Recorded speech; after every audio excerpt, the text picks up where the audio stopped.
care if you're an agility passer, you love throwing bolos, you love throwing cartwheels, you need to have this pass in your inventory, all right? Everyone needs to have this pass in their back pocket, ready to go, all right? This is called the over-under pass. It's one of the best passes in jiu-jitsu because once you get to that position, that's it, all right? It's very, very difficult to get out of it, and you don't need to rush this pass like other passes. So you can just hold it. In fact, it's sometimes in your benefit to hold that pass for a while because you're putting a lot of pressure on the other person and they're gonna get more and more tired.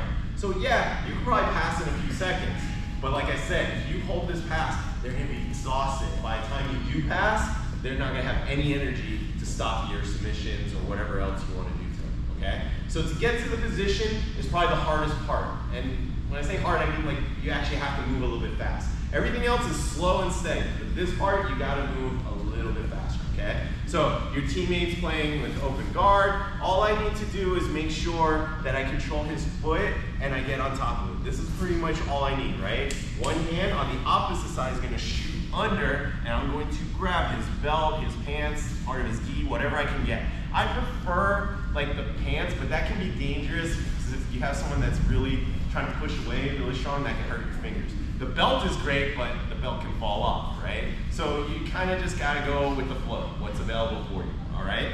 So here he's got the belt nice and tight, I'm gonna grab the belt, all right? So this is pretty much the over-under pass right here, all right? So I'm just kind of controlling his foot under my hip here. I got one hand under controlling his belt, and I have one hand over controlling his thigh, his leg, all right? So we're gonna start from this position.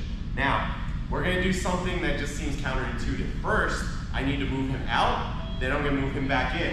And you might start thinking, why do I have to do all that? You know, but it's important. The things that I do, we do for a reason. You might think, oh, well, why don't I just blast right past him? There's a specific reason. Everything that we do in jiu-jitsu is written in blood, pretty much, right?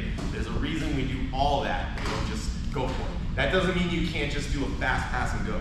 You know what I mean? But I want you to learn the full sequence because it's going to become important as people defend against it. All right? So I'm in this position right here. All right? I want to get on my tippy toes and I want to start putting pressure with my shoulder right into his solar plexus. All right? Into him. So I got my under, I got my over here. I'm going to get on my tippy toes. I'm going to turn my head towards that far hip right here. Okay? And as I do that, I'm going to start digging my shoulder pressure into him. I'm being active on my toes and pushing into him at this point, okay? From here, I want to start walking him out to the side. Walk him a little bit more. I want him to turn towards me this way, okay? Now, this hand that was hugging his leg, I'm going to grab the very base of his pants. So I'm grabbing like the hem of his pants right here, all right? I'm going to grab that, and I'm just going to extend that, okay? I want to extend it. Now once it's extended, I'm going to walk back to the middle. When I'm in the middle here, I don't have to rush. I don't have to rush. I can stay here and pressure into him, pressure into him. Then when I'm ready, I'm just going to step right over and bring my knee in. It doesn't have to be anything crazy. You just need to go high enough to go past his toes, all right? And generally, it doesn't have to be that far. So we're here. I'm going to step on my tippy toes, put my shoulder into his solar plexus. I'm going to start walking to the outside, extend him, walk back to the middle, chill for a little bit for pressure, hold it nice and tight, then step over, bring my knee in, walk to my side.